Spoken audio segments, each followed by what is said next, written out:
Ang programang magbibigay sa atin ng inspirasyon at magpapatibay sa ating determinasyon. Ito ang Positibong Kwentuhan with John Paul Siniel.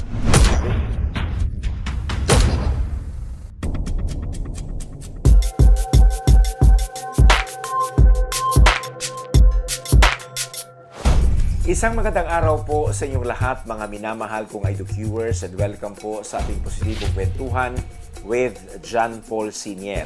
Ninyo pong mapapanood sa ating YouTube channel at Facebook page, The IDocu by John Paul Siniel.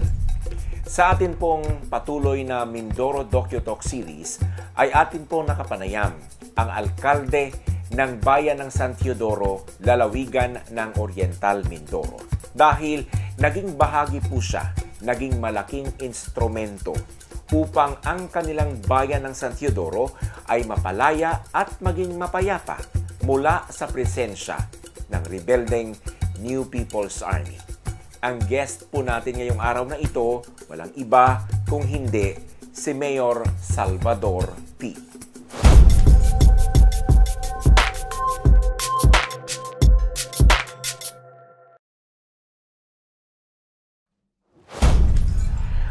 Mayor Salvador P. ng San Teodoro, Oriental Mindoro. Welcome po sa programa natin na Positibong Kwentuhan with John Paul Siniel. Ang pag-uusapan po natin since ang inyong bayan ay doon na sa tinatawag na insurgency-free dahil kayo'y nakapasa na, no? Nasa ano na kayo, sa pamantayan ng ating Philippine Army na yun nga, ang bayan ay magiging maidedeklara ng insurgency-free or stable internal peace and security. But bago tayo pupunta doon at bago tayo mag-enumerate ng mga proyekto initiated by the local government unit at alongside sa pakikipagtulungan sa Philippine Army, how do you picture, how do you describe itong San Teodoro noong panahon na wala pa pong masyadong intervention ng national government? Ang NPA dito sa bayan ng San Teodoro ay may war zone. War zone? Yes. Ang kanila, from Kalsapa going up ay war zone. Opo. Bawal pumasok. Bigaan and Takligan and Kalangatan. Infiltrated yan ng NPA. Mga barangay itong binabanggit natin? Yes. Okay. Infiltrated. Ang poblasyon siyempre hindi. Ilag hindi. And nung araw talaga ay nakakababa din sila ng bayan. And they are free. At parang dominant pa nga sila sa PNP. Okay. Sa dami. Yun. At during the last time na natalo ako, noong unang laban ko, that was 2000. Was it 2010? Yeah, 2010. Ay, kasi may bukid ako. Ang ng mamamayan ay included doon sa NPA. Yun ang binabato ng kalaban ko sa politics. Ako'y not actually combatant, pero ako daw ay supporter. Supporter. So, yun ang binabato sa akin ng aking mga kalaban. Opo. Sa politics. Siyempre, ang taong bayan naman ay hindi naman talagang ang taong bayan hindi naman ay pro-government. Hindi naman talagang sa kanila. So yun, talo ako ng 38 votes. Ay, konti lang pala. So hindi na ako sabi ko, I will run again, pero not this time. Sabi ko, muna ako, Papa. Mag-iipon muli. And then yan, ng 2013, ay kahit na gaano kahirap ang dinanas ko noon, nandoon nga yung heart ko na maglingkod sa bayan, ay sumubok uli ako. Ay tabla naman. Talagang hanggang namang init ng Tabla. ang init ng pangangampanya. Ay tapos ay parehas lang ang boto nyo. Anong boto yun? Ilan? Hindi ko na matatandaan, pero basta tabla. same. Oo. Same, parehas lang ang aming boto. Opo. So yun, may 2 tao lang na nag-complain na the PCOS machine did not count his vote. Binuksan yung other naman, sabi niya, may counting stain, kinonsidered na not counted. Ay di binuksan at yun, nung makita ng judge, ay sovereignty, sabi niya, of the voters. Counted for Boyet P. Panalo na agad ako. So, ilan ang lamang? 2. Pero hindi ako nakaupo agad. Siyempre, meron pa silang kwan sa Comelec, Manila. And then nung after 6 months, pinaupo na nila ako. Pero ang pilis no, kasi 6 months na yung binilang natin na buwan. And then you immediately... Kasi tabla eh. Dominant na ako ng 2 votes eh. Ayun, nag-decide agad ang Kalapan na the legitimate mayor. Na kayo? Ako, oo. Alright. Yun din ang decision ng Comelec Manila. Proclaimed the legitimate mayor. That was good. The previous proclamation was null and void. Okay. Sabi nila sa Comelec. So that term ng 2014, when yung nakaupo ka na doon sa 2014 ng January hanggang sa 2016 ng May, or ng June, hindi yun counted sa first term mo? Hindi daw. Hindi. Ay, ganun. So what was your role then? Anong tawag sa'yo? Caretaker? Nung ako umupo, nakita ko agad yung pangangailangan ng taong bayan. Ang una kong ginawa muna ay nagkapihan ako sa barangay. Kapehan? Oo, yes. Weekly. Opo. Kapihan sa barangay. Kasama ko ang staff ng munisipyo. And then whatever they like, whatever they, pangangailangan nila, ay sinasabi nila sa akin. Tinitake note ko lang. Tapos binibigay ko naman sa kanila. Opo. Kagaya ng water system. Hose. Basic yan. Basic. Oo, hose. Housing. Livelihood. Yun ang nila. So, ang nakita ko agad, kuwan ako sa FIDA. Nag-request ako sa FIDA sa Para abaka. fiber industry na bigyan kami ng support para makapagtanim kasi nakikita ko nga na yung kagaya ng niyog na continuous ang bunga, continuous ang livelihood nila. Production. Yes. So yung abaka industry, continuous din yan kasi tuloy ang niyan. So nabigyan ako ng, at least after several years, nabigyan ako ng 7 million ng FIDA. Oh, wow. For 120 hectares. 120 hectares for how many farmers? Marami, pero ang nila ay 7 million including pananim and the labor. Sa pagtanim? Yes. Okay. Yan. Ngayon, napakaganda na ng Yun ang inaano ko na meron sila ng isa sa livelihood yan. Tapos, nung nag-program ako ng tourism. Okay. So, gusto ko ipakita ang kabundukan namin sa tourists.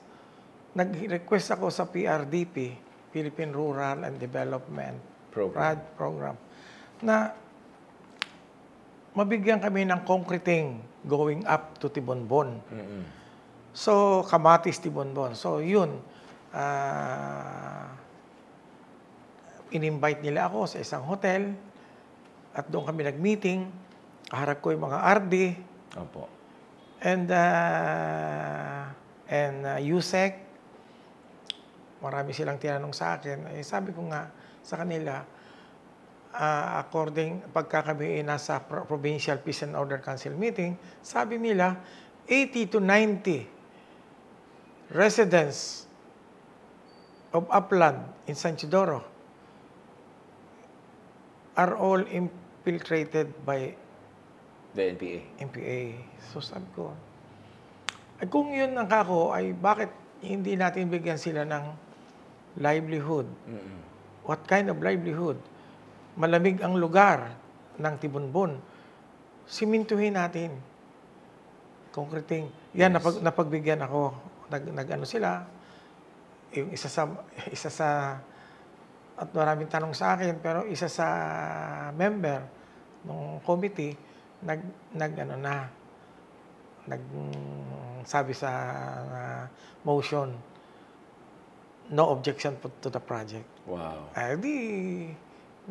Naibinigay sa amin ng PRDP. How many millions was the 100 budget? million. 100 million. Yan, nagawa Going namin. to Tibonbon. Tapos, nilabi ko rin yan sa aming congressman. That was the time a Congressman Doyle Yatson. Sabi ko, Congressman, may binigay ka sa akin, Tourism Road, going to Calsapa, going to yung sa isang waterfalls. Although yan ay boundary ng Puerto Galera, kanila yun eh. Pero sa amin siya dadaan.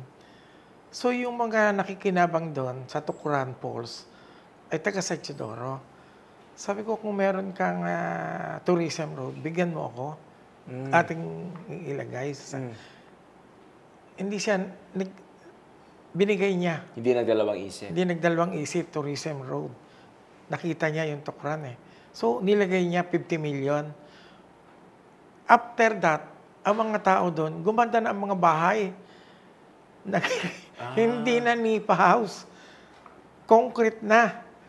Aba, ay kakaganda ka ako ng bahay dito. The last time na nung ako'y nangangampanya. Talagang At saka, sila, ang tourist, boom. Madaming turista. Dati doon, infiltrated ng NPA yung lugar na yun. Lang. Ngayon wala na. Nagkameron na sila ng livelihood. Wow. Ay, ang ganda ng lugar.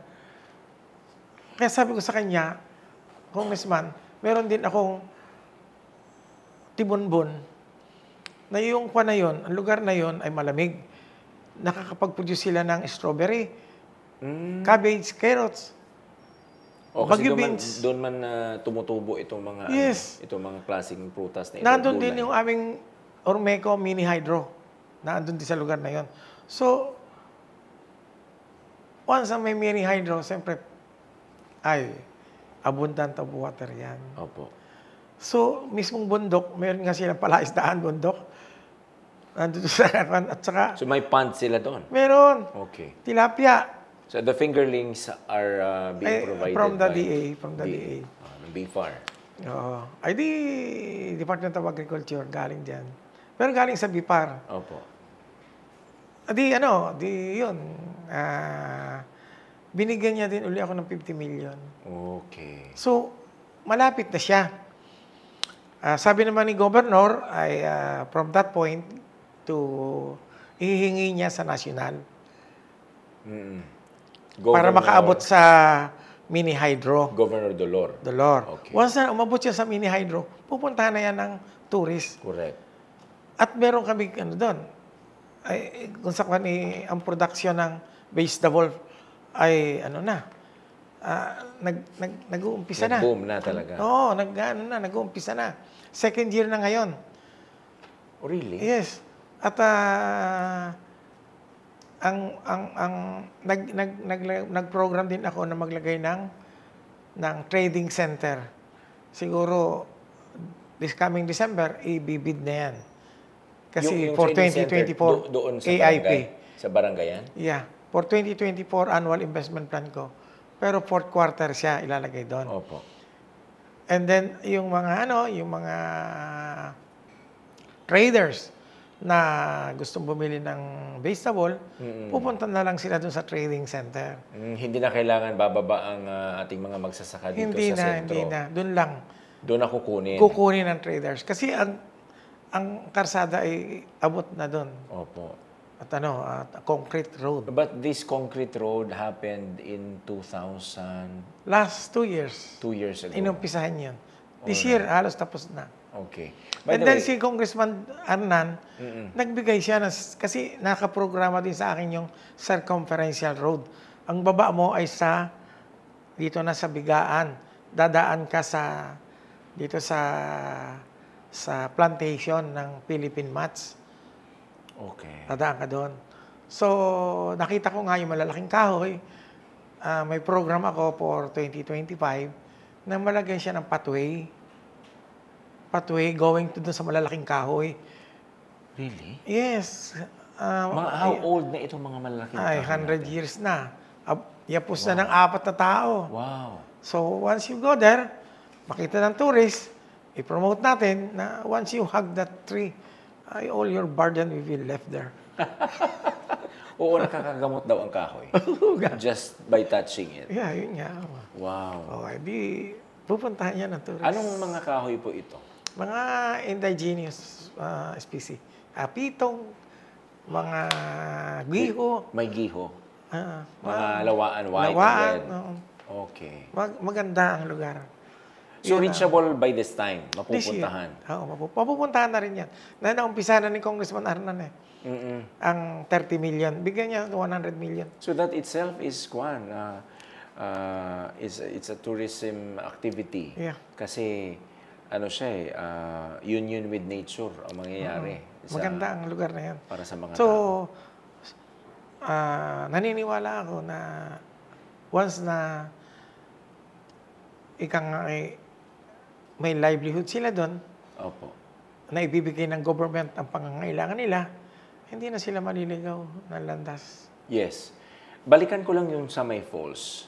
Kasi sabi niyo po, hindi pa ganun kaganda yung bahay ng ating mga residente. Yeah. But ngayon, ang gaganda na, puntahan nyo. Na. Pero na livelihood, meron sila doon. Ay, di yun nga, in Tokran Falls.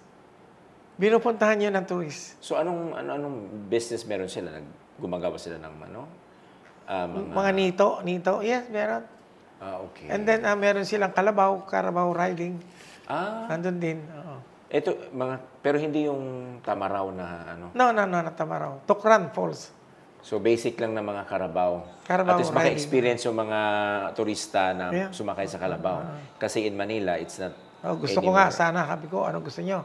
Although that is not ours. Puerto Galera, gusto nyo, grader ko.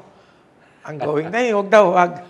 Ay, kasi adventurer daw yung mga foreigner. Opo. Gusto nila, yung Kalabaw, tumatalon-talon . Yes.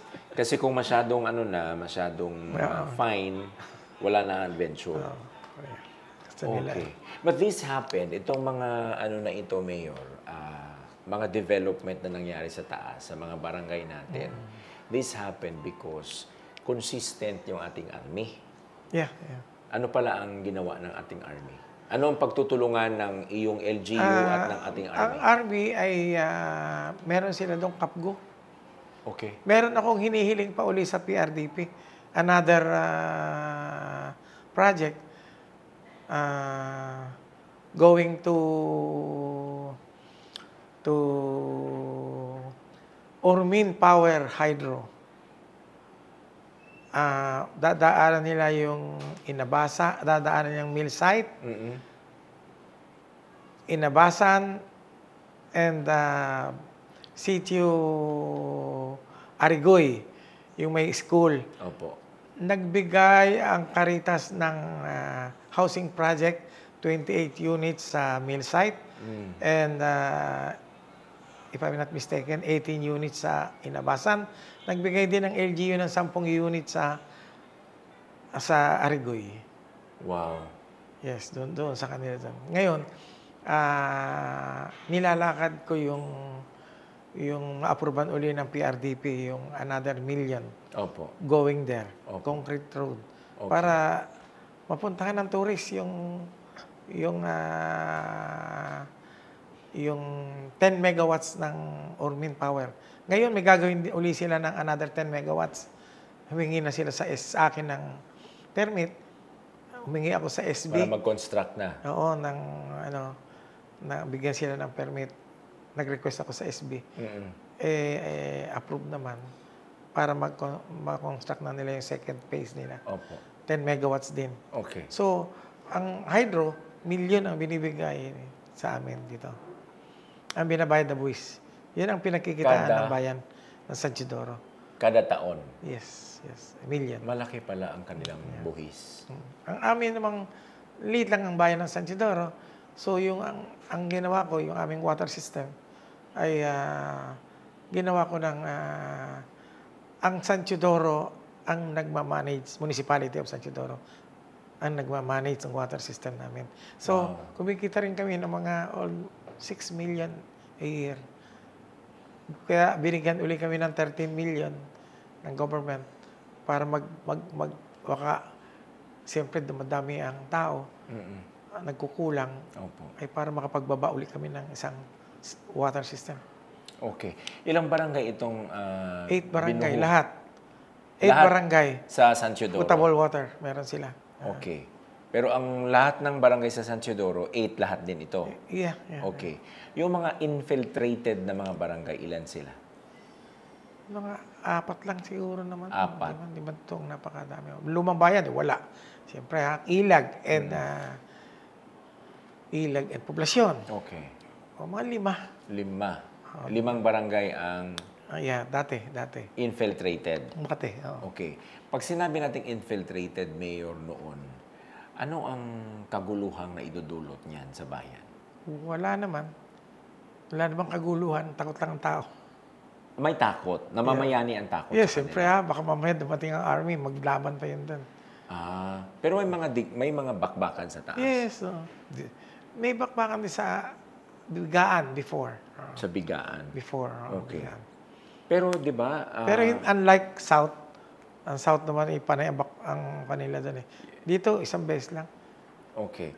Pero 'di ba pag may presensya ng New People's Army, may mga sinasabing extortion, revolutionary taxes. Ay, meron yan. Hindi maaaring mawawala. Opo. Ay, siyempre, secret na lang yan. Pero ano epekto nito sa buhay ng ating mga residente? Ay, siyempre, medyo may takot. Takot. So, siyempre, yung takot na yun, hindi ka maaaring hindi magbibigay. Okay. So, pag may takot ang Kasi tao... nasa bukid ka. Yeah. Pag may takot ang tao noon... Kasi dalawa-dalawa binabayaran mo buwis eh. Gobyerno at saka lugar. Yes, oo. Paano pa? Kung dalawa-dalawa binabayaran ng buwis. Baka hindi ka na kumita. Correct. So, pag may takot ang tao noon sa posibleng mangyaring bakbakan, they cannot perform businesses so well. Sila naman ay kaya naman nandiyan dyan ay because ayaw nila ang form of government natin.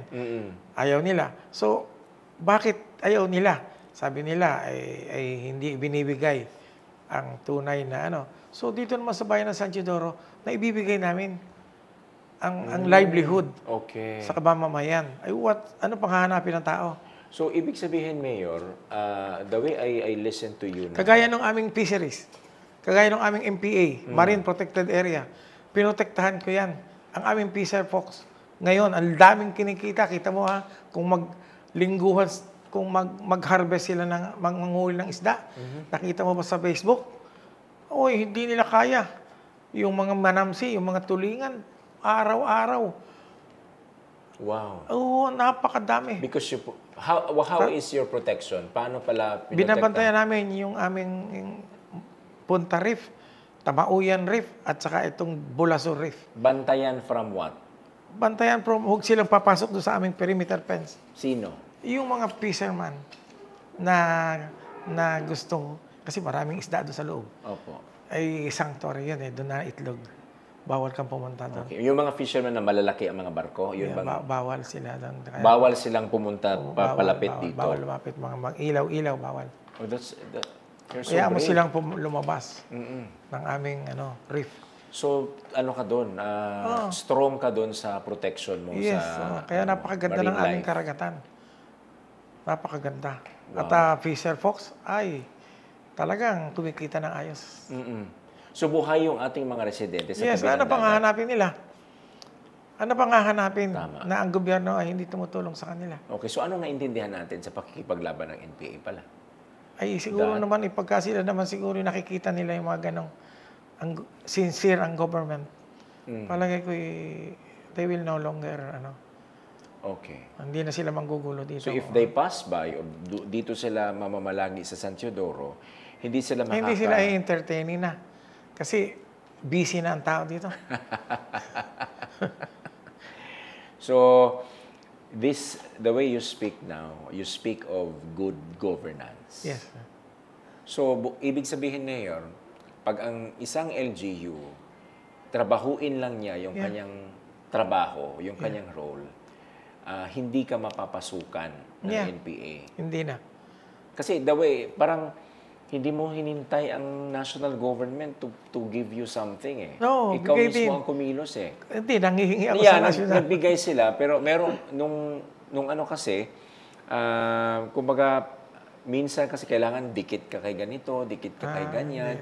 But with you, tinrabaho mo ng maayos yung role mo. Kasi may congressman naman tayo. Correct. Oh. Representante May yun governor naman tayo. So, doon lang, meron naman kaming era. Meron naman kami nun. Opo. Internal Revenue Allocation. So, inaano namin yun sa aming annual investment plan. Opo. Dapat tama ang annual investment plan mo. Para hindi ka ma-out of budget. Yes. Tama ang saan mo ilalagay. Yeah. Huwag naman yung kung saan-saan lamang. Okay. How much is your era? Nasa mga 130 plus million. 130 million. Tapos yung annual investment plan mo, saan ito nakatutok? More on Dito, infra, construction of road. construction of road. Oh, yes. Kasi yun ang kwan talaga eh. Para yung produkto nila maalwang ibaba. Yes. Kasi ang San Teodoro ay more in upland. 1/4 lamang ng we have 341 square kilometers. Ang 1/4 nun, if I'm not mistaken, 1/4 o 1/3 ay patag. Patag. The rest Yung 3/4, ay bundok na. bundok na lahat. Yes. So, kailangan mo talaga ng infra para... Ay, ang mga tao gusto lagi dito sa Latag. Kasi nandito yung livelihood, nandito Opo. So, bakit ilagay natin sa bundok? Doon na kayo, doon na. Para hindi dito Crowded na.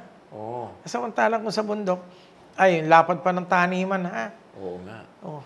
Nung lumipad nga kami, parang sabi ko, ang dami pala talagang Ngayon, kung matadala ko pa dito yung mga tourist, excess ng Puerto Galera, edi ayos lang. So, okay na kayo doon sa excess ng Puerto Okay na Galera? yun, excess lang. You will not compete with Puerto, Hindi, no. of course. Excess lang. Dalhin nila dito. Okay na yun. Meron kami ditong, naglagay kami, bumili ang LGU ng ng 10 hectares na bakawan. And then, naglagay din ako doon ng siguro, kasi gagawin namin yung Eco Park. So, naglagay ka ng pathway? Naglagay ako ng pathway. Wow. Naglagay ako ng Kahoy lang din ang pathway? no, concrete. Concrete. And Para then, matibay. Oo. Up to merging of salt water and seawater. So, salt water and fresh water. Ang dami yata namin papasyalan to sa Yes. San Teodoro. Nando doon, ginawa ko yung gusto kong maibalik dito yung yung sinasabi nilang Crocodilos Mendorensis for tourist attraction. Itong mga, kasi di ba we have this national, yung whole of nation approach of the former President Duterte, executive order. And then, syempre, to have it implemented, merong NTF-ELCAC. Yeah. What was it to you? Malaking tulong yun sa ninanais ninyong kaunlaran dito? Ang hiniling ko ay housing sana. Opo. Pero ang housing ay for individual lamang. Ang binigay nila ay 20 million na worth of project, concreting, poblasyon and ilag. Kasi di ba, before, yung Catholic Church ay nasa in-between poblasyon and ilag. And mayroong nangyari noon, di ba, doon sa simbahan. Ay siguro, it is on the record, ay dito nila inilagay 20 million, 10 million mga poblasyon, 10 million ilag. Ay okay lang, sabi ko. Bigay na lang yun. Kasi, mabibigyan ka ng 20 million pag yung mga area na bibigyan ay cleared na from the presence of the cleared. NPA. Kaya nga, that is cleared na kami.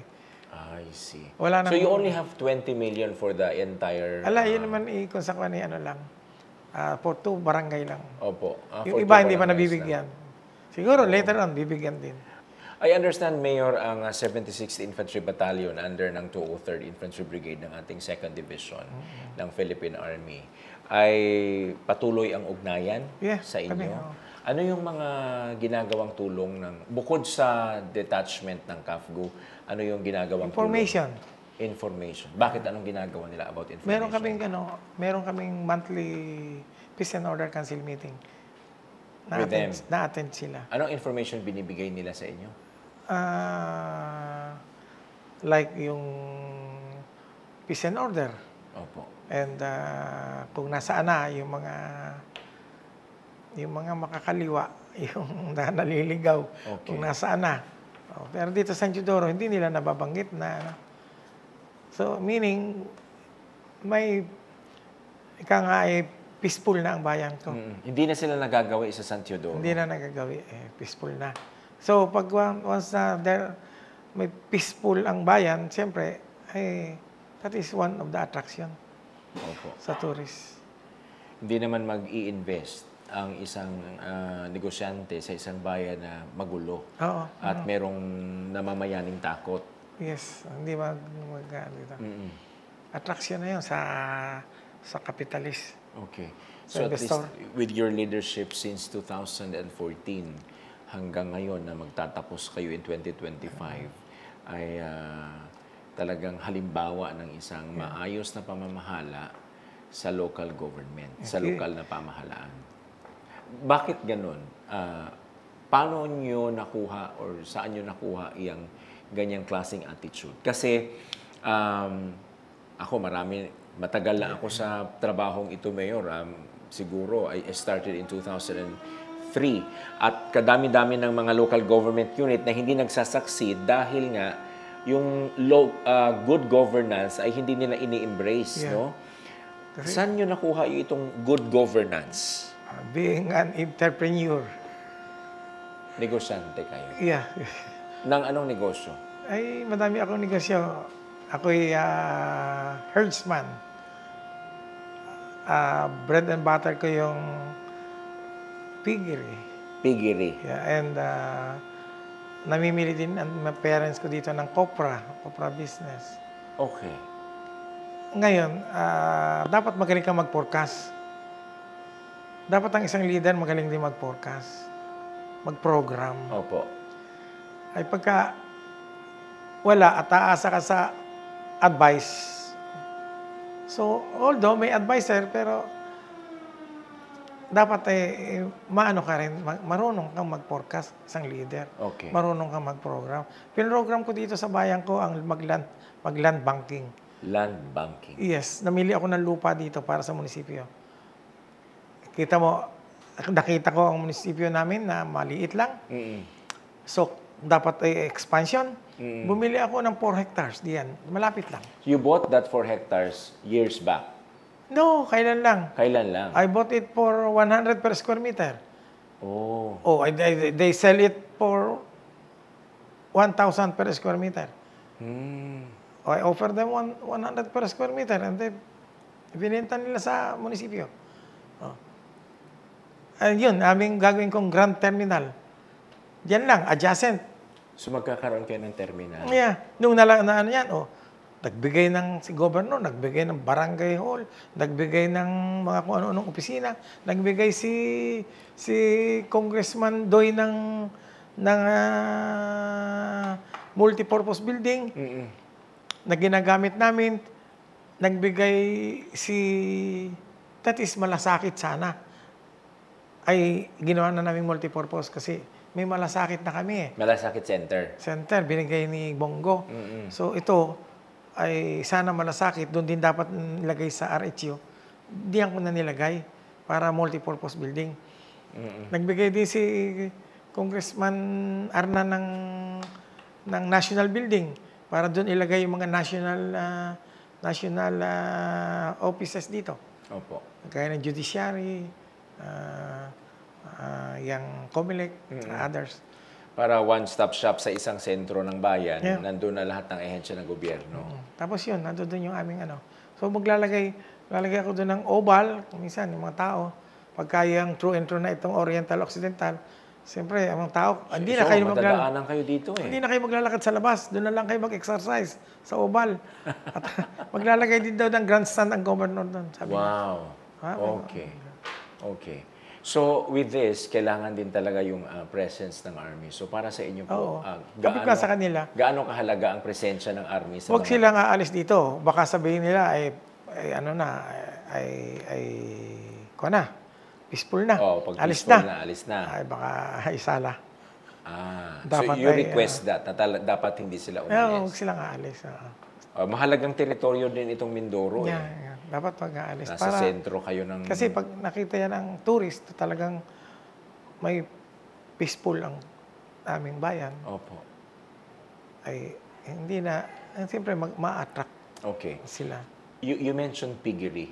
Are you the piece of Kapalong and Turil in Davao? No. Hindi Kapalong eh.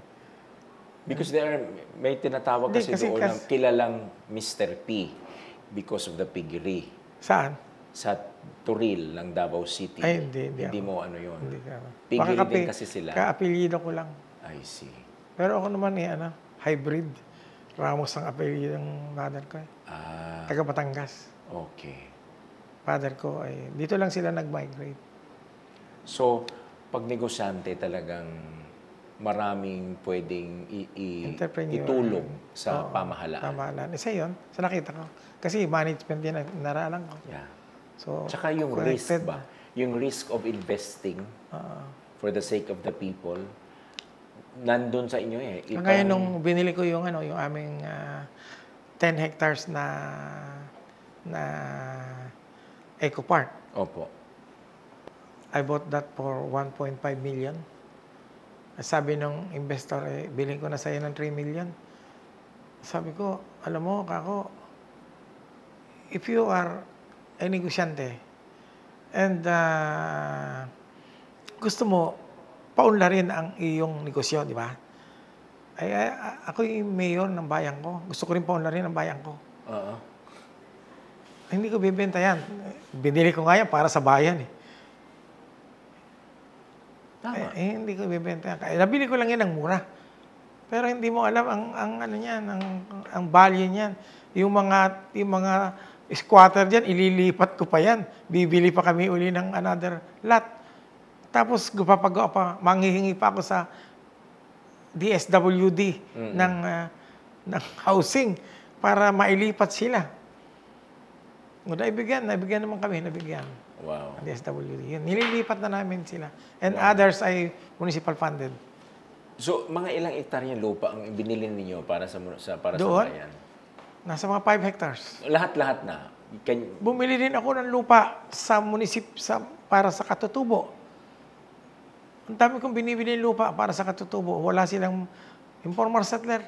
Paano sila naging informal settler? Meron naman silang ancestral domain. Ayaw nila dun eh. Gusto nila sa mga barangay sila eh. Bumaba sila sa mga sentrong kasi sa barangay merong mga pataniman. Di ba? May palay plantation. Doon sila, tapos nag-harvest. Doon na lang sila. Kasi malayo yung kanilang ancestral domain. Kaya yung binili kong lupa na another 5 hectares, 5'7", diyan sa Kaagutayan. Naglagay ako ng housing para yung mga katutubo na malalayo ay doon magtumira. Para, kasi meron mga katutubo na talagang marunong mag-aral magaling Yeah. Natatapos naman sila ng college. Para kung mag-aral sila, hindi mahirap high school. sa kanila. Hindi na mahirap ahon-lusong. Oo, Doon ahon-lusong. Nandoon yung aming At least kung pupunta sila sa ancestral may domain national, nila, pag pumunta sila sa ancestral domain nila, farm na lang ang kanilang asikasuhin doon. Hindi ko minsan teacher ang kanila. Walang gustong magsaka sa kanila? Wala, ayaw na. Gusto maging teacher. Anong Gusto maging pulis. What inspiration do you give them para dun sa lupa nila na naiiwan nila doon sa bundok? Ay di yan nga. Dapat yan ay mabigyan ng magandang Programa. concrete road. Concrete road. Tapos yung kanilang mga, siyempre, parang bandwagon yan Pag may kumikita, ay pupuntahan uli yan. Correct. Pupuntahan nila at sila ay magsasaka at Tsaka yung iba doon na tamad, ay pag may nakikitang kapitbahay, kumikita, bubungkalin ko rin yung lupa ko dito. Di ba? May vegetable farming yung kapitbahay. Oo. Yung iyo, stagnant, hindi man ginagalaw. Pag nakita mo kumikita siya sa vegetable, May inspire. Huwag kang tatanim ka rin ng vegetable. So, totoo yan dito na meron talagang hindi masyadong kumikilos na mga katutubo. Ay, wala kang magagawa dun Talagang meron ganun Ayaw mag-aral. Ay, gusto lang lagi Paupo-upo. Paupo. Ngayon, natututo na sila. Kasi, kumikita, tanim ng vegetable, tatanim din ako. Tama. So, pag kumita ako dito, ay yung pala di pauunlarin ko na itong aking na ito. Yun. Merong traders, tapaparoon, bibilin. Hindi na sila magbababa. Pero yan, vision nyo pa lang yan. Yeah. Sa ngayon. Yun ang vision ng Municipality of San Isidro. Sana, Okay. yung vision and mission, mayroon naman nakakundan, ay continuous ang succeeding na yan. Yeah. Yan ang, Dapat talaga, at least sana, bago kayo bumaba, ma-institutionalize itong mga vision na ito para whoever sits as yun man sa aming CDP, Comprehensive Development Plan. Yun susundan lang naman yun, di ba? Susundan nila. Para ang magbe-benepisyo nito, ang Comprehensive bayan. Development Program. Ang bayan naman pag merong ganun Yes. Kailangan tingnan lang yun. Para, all you have to do is to manage and administer. Hindi ka na kailangang mag-isip pa. Nandoon na. Ilang taon yan ang CDP? 25 to 30. 25 to 30, which started in what year? Nung ako. 2014. Yeah. You crafted, along with your council, noong 2014. Nag-umpisa na yan, CDP. Galing. That is government, kuminsan hindi nila ginagawa yan. Comprehensive Land Use Plan. Hindi ko madalas napaparinggan yan sa CDP. mga nakakausap. Kasi meron pang dapat magpa-approve ka ng Comprehensive Land Use Plan para alam mo kung saan dyan ang cemetery. Yung CLUP. Oo, kung nasaan yung nasaan dyan ang industry. Correct. Industrial, nasaan dyan ang housing, nasaan dyan ang... Yun ang... Para guided yung yes, di ba? LGU. Yes. Kapag yun na-approve, nandun na rin yan, nakapackage yung CDP. Comprehensive Development. Hanggang 20 to 30 and years then, ito. yun, kung nandun na, yung succeeding, improvement na lang. Correct. Magdadagdag ka, pwede.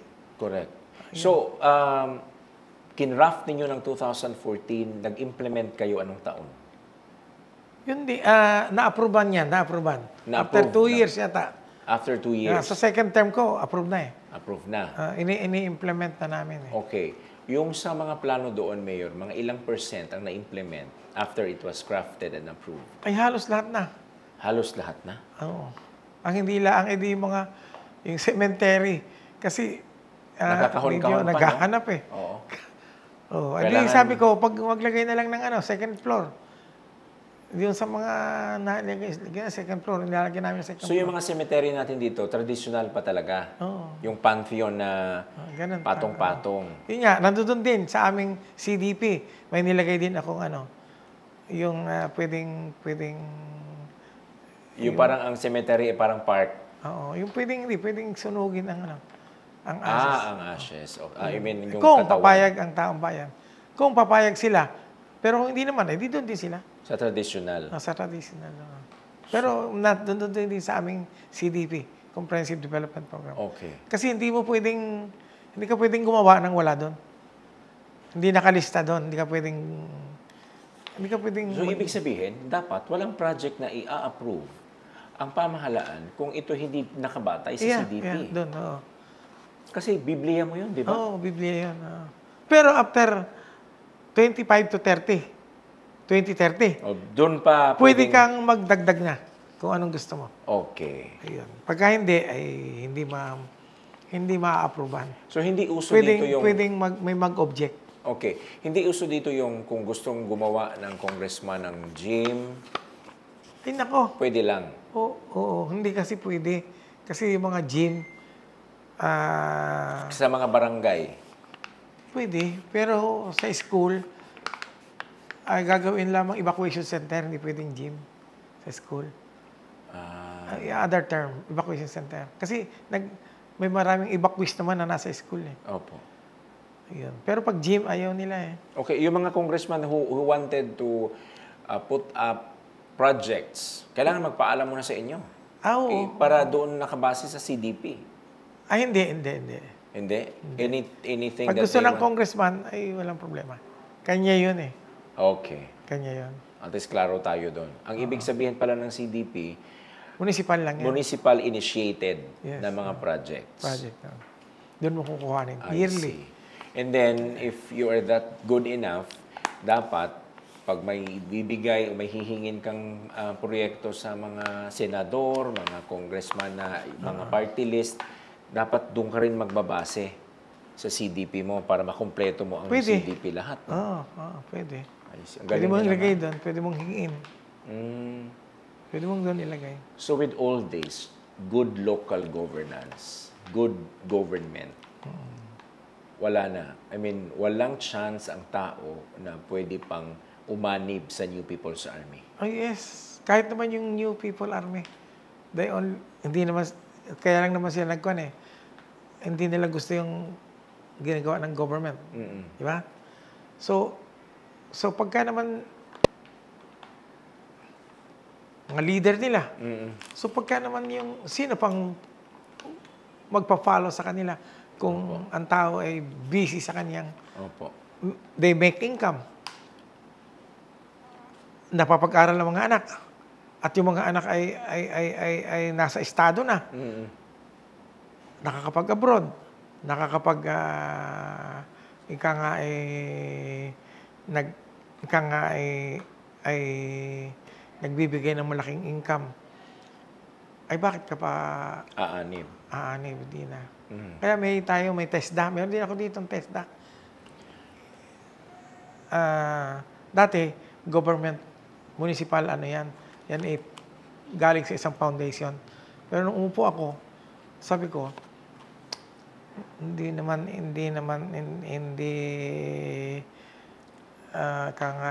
reliable yung ginagawa ng munisipyo.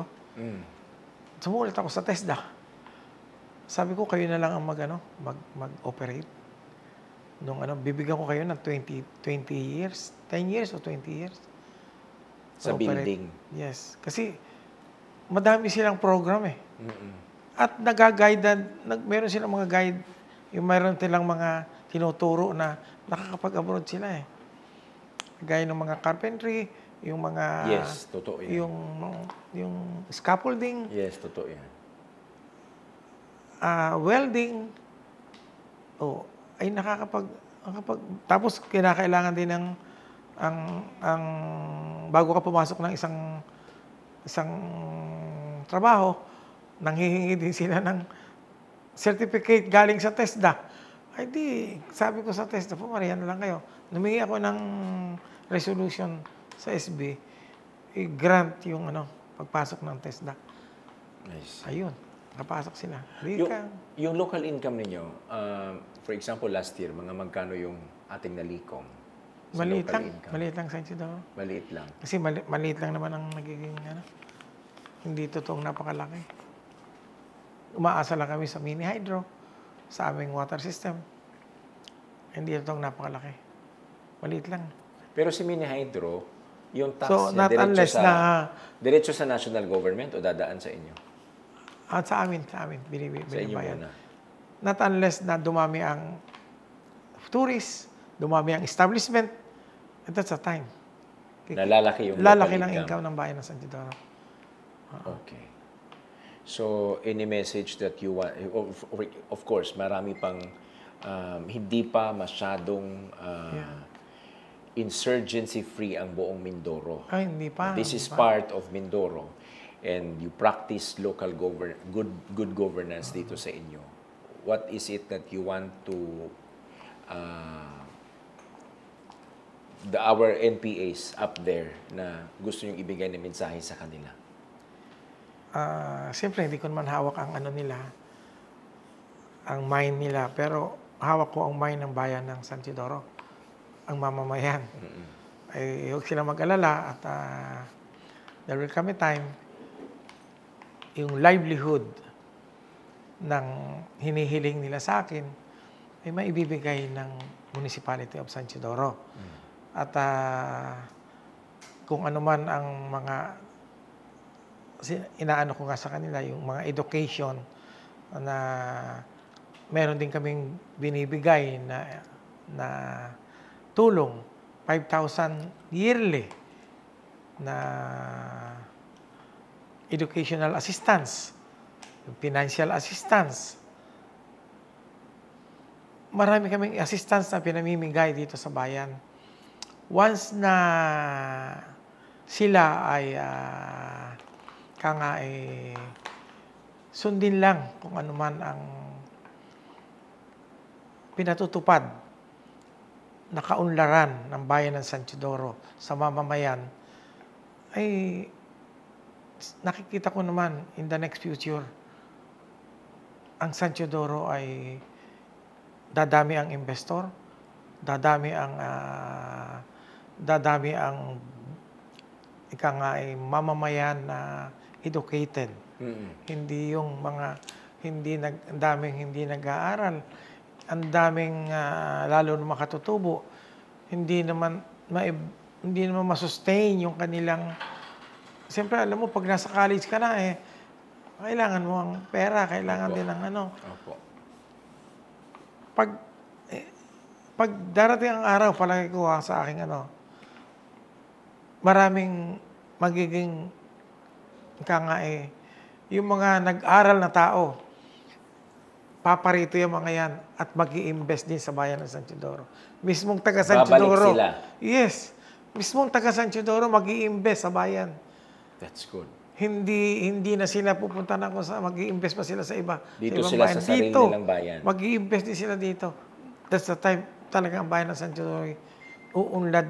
Patuloy ang pag-unlad. Okay. Would you say, Mayor, that the quality of life of the residents of San Isidoro has increased? As in? Nag-increase ba ang quality of life? Yeah, nag-increase. Ang quality of life nila nag-increase. Kasi makikita mo kagaya ng sinabi ko sa'yo, sa Tukuran, ay madami silang madaming livelihood.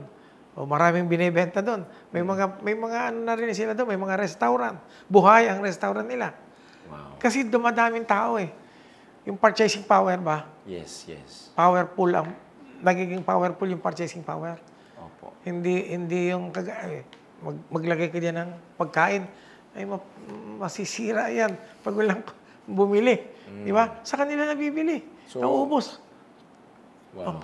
So, ibig sabihin, isa yon, napapag-aral nila yung mga anak nila. Okay. Ay, once na nag-aral yung mga yan, ay iba na. Di ba? Entrepreneur mind na yung mga yan. Opo. Mayor, sa 3 terms at yung another term na meron kayo, this is my last question. Ano ang natutunan natin sa pamamahala? Dito sa bayan? Natutunan nino? Kayo po. Ako, marami akong natutunan. Marami akong natutunan sa bayan ko.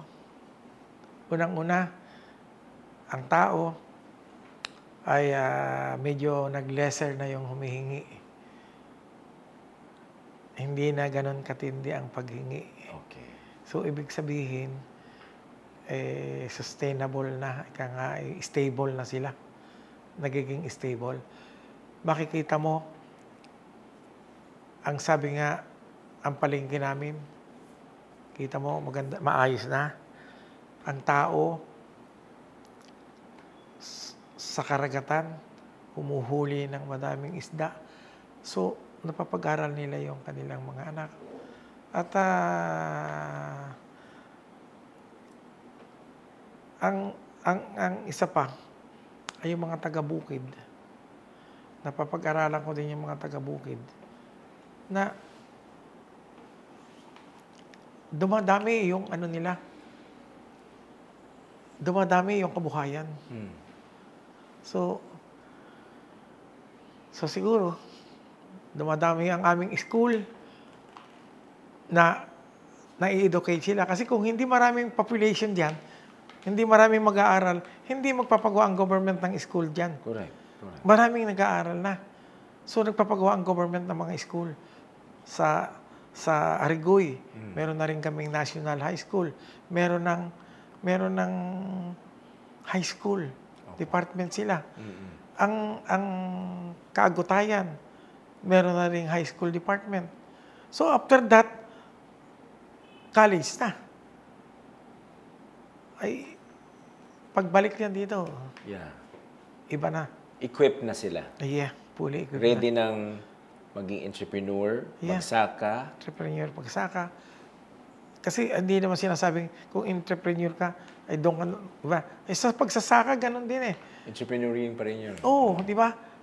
Kahit na ikaw ay magsasaka, pero paano mo mapapaunlad yung sinasaka mo kung hindi ka lalagyan? Dapat marunong ka din. Opo. Di ba? Marunong ka. Pati pag-aalaga ng hayop, marunong ka. Yes. Alaga ng hayop, mag-alaga na, magtanim, marunong ka. Hindi ka maliligaw. Opo. Dadami ang income. Okay. And with all that, Mayor, we thank you sa Yeah. pag-grant mo sa amin ng panahon. Salamat din. We conducted this interview during pa talaga in the between 11 and 12. So inabot tayo ng lunchtime, but you are so generous to spare that time sa amin sa iDocu. Maraming salamat sa pagtanggap. You're welcome. Ang amin po, sana ay pagpalain pa kayo ng buong may kapal. Salamat. More knowledge and wisdom sa iyong pamamahala. Salamat. Whatever position that you will take in the coming years, God bless you at protection from the Lord. And more partnership with our national government and most especially sa ating Philippine Army. Congratulations sa 4 terms and God bless you. Salamat. Thank you. Dalangin po namin sa iDocu para sa bayan ng San Teodoro, sa lalawigan ng Oriental Mindoro, lalong-lalo na po sa kanyang mga nasasakupan, sa kanyang pamahalaan na sana'y magtuloy-tuloy po ang progreso, ang pag-unlad sa nasabing bayan. Sana'y hindi na po sila mabalikan ng presensya ng New People's Army. Dahil kami po ay naniniwala na sa pamamagitan ng good local governance, isang magandang pamamahala, mabuting pamamahala, ay atin pong mas mahihikayat ang ating sangkatauhan na magtiwala sa gobyerno at kailanman po ay hindi na po magre-rebelde at sasanib sa rebelding New People's Army. Kaya maraming salamat sa mga tao, mga residente ng San Teodoro sa inyong pamahalaan. Thank you very much for performing so well para sa welfare ng inyong mga kababayan. Sa inyong lahat po, mga minamahal kong iDocuers na patuloy na nanonood sa ating YouTube channel at Facebook page, lalong-lalo na itong ating programang Positibong Kwentuhan with John Paul Siniel. Pero sa ating channel ay hindi pa po kayo nakapag-subscribe. Kayo po ay inaanyayahan namin. We are requesting na sana po ay mag-subscribe kayo sa ating YouTube channel na iDocu by John Paul Siniel. And for you to be alerted once we have new uploads, please do click the notification bell. You can send your messages, your comments sa ating email address na naka-flash sa yung screen o di kaya sa ating messenger sa Facebook. You can also share and like our Facebook page, still the same name, iDocu by John Paul Siniel. Sa Ginoo ang himaya ug dungog. To God be all the glory. Hangtod sa sunod nato nga positibong kwentuhan with John Paul Siniel. Ito ang positibong kwentuhan with John Paul Siniel.